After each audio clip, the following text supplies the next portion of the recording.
Hello, hi everyone. Happy 2025.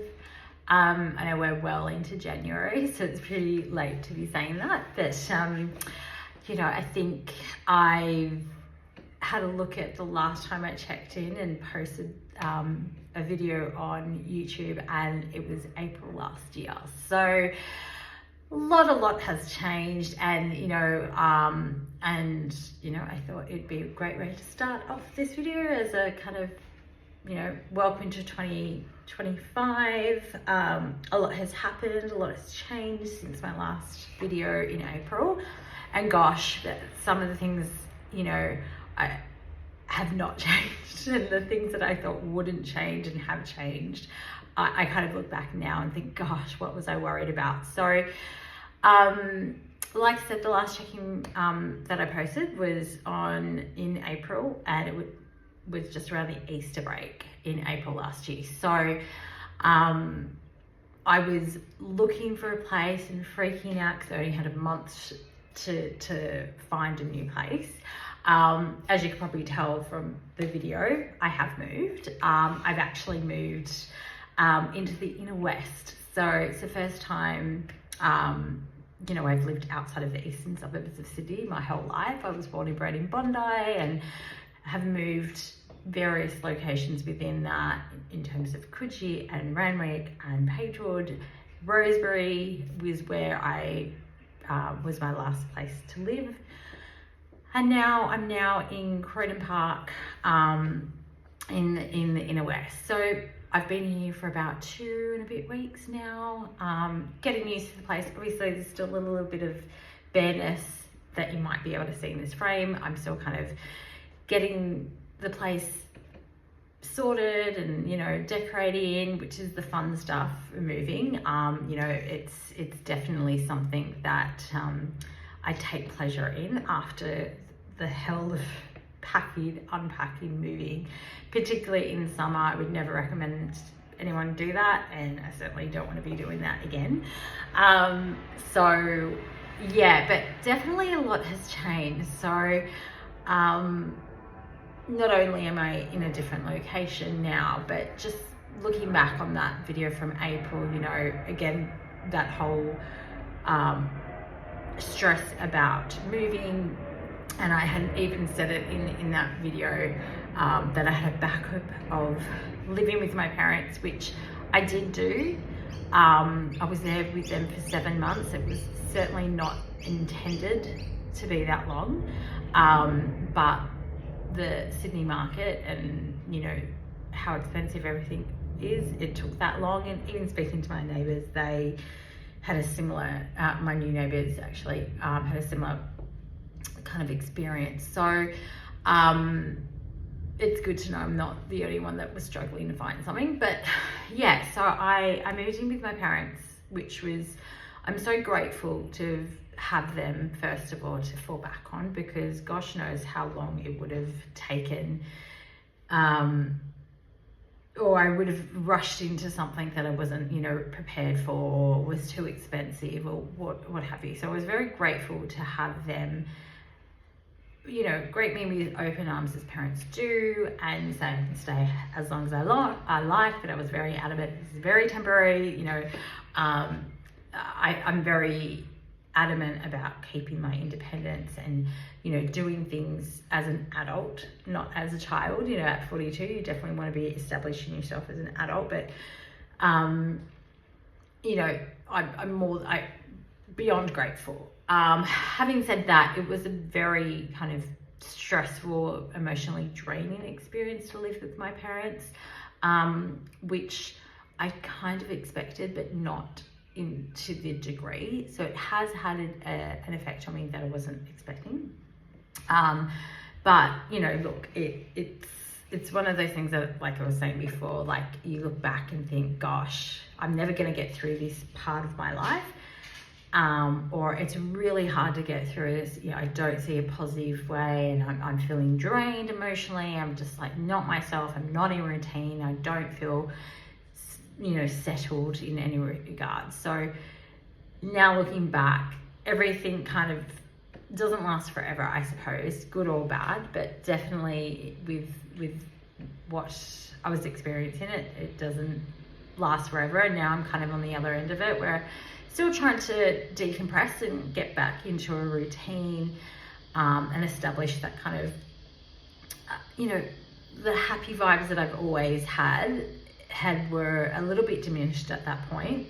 So I knew it was an unhealthy space for me to be in, just because of, nothing to do specifically with my parents, but just the situation. I was just not in a good headspace.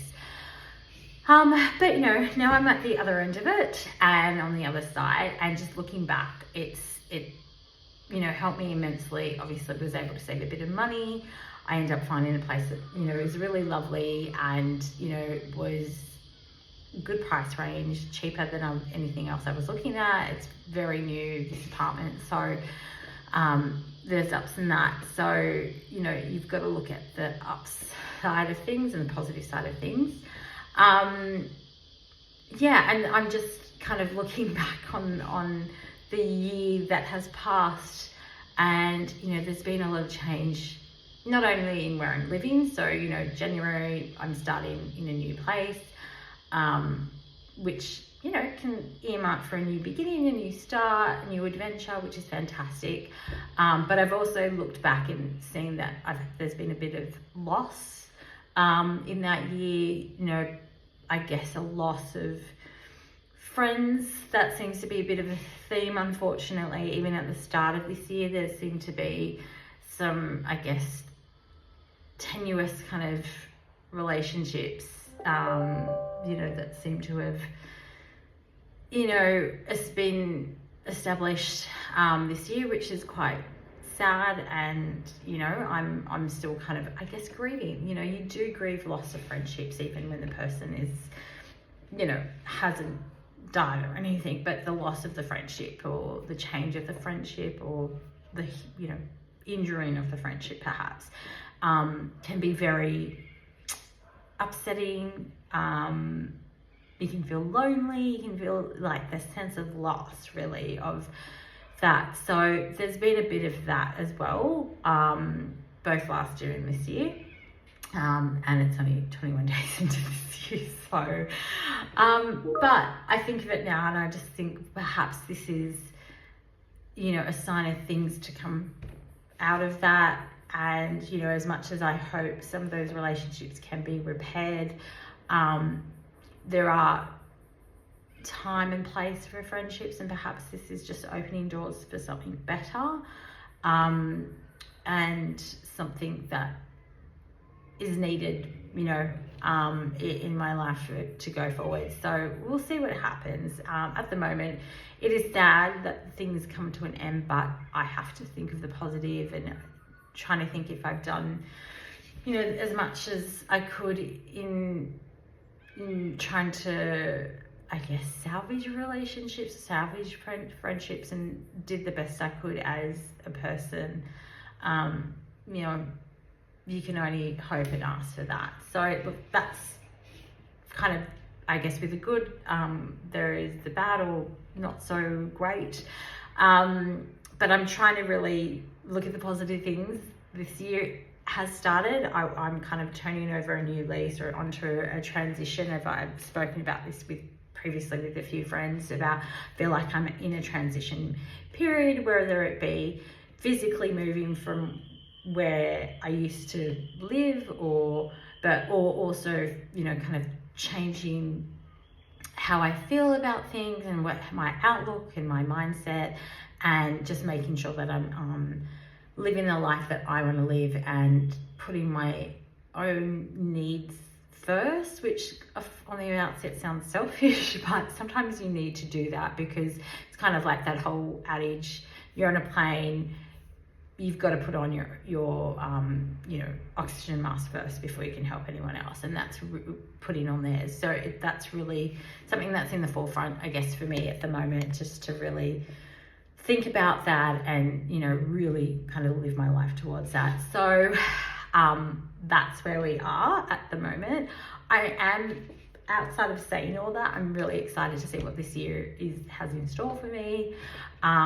Will I be in a completely different space? Will, in terms of, you know, metaphorically and obviously physically, but will I have new adventures? I certainly hope so.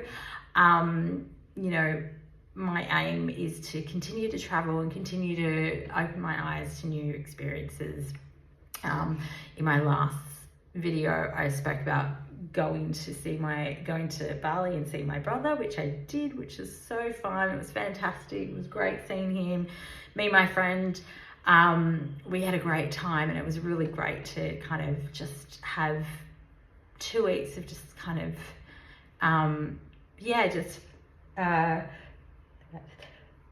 no, it went, sorry.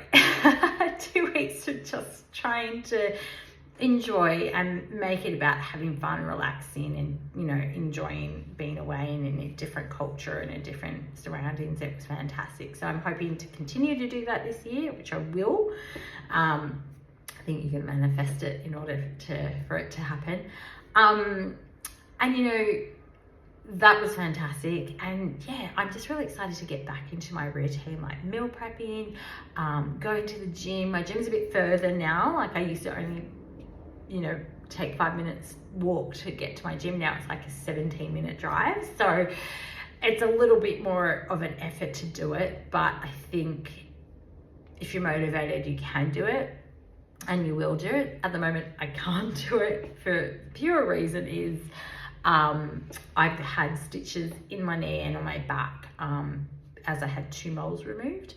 I went to a skin specialist off the bat of my brother going, because he came to Australia in December, and it kind of motivated me to go and get my moles and freckles and all of that checked, which is really important, and I've never done it before. So as an Australian, that's not great. You should be checking your skin every year.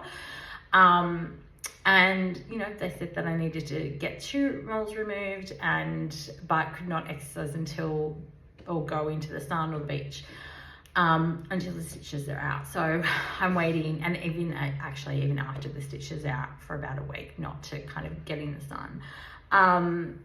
So it's given me a bit of time to kind of actually just enjoy, like, the quiet and enjoy the peace and, like, of my day, enjoy my new surroundings as well. So I've done a lot of going to coffee and drinks and dinners with friends that actually live in the area or close to. So last night I met up with a friend of mine who I used to work with.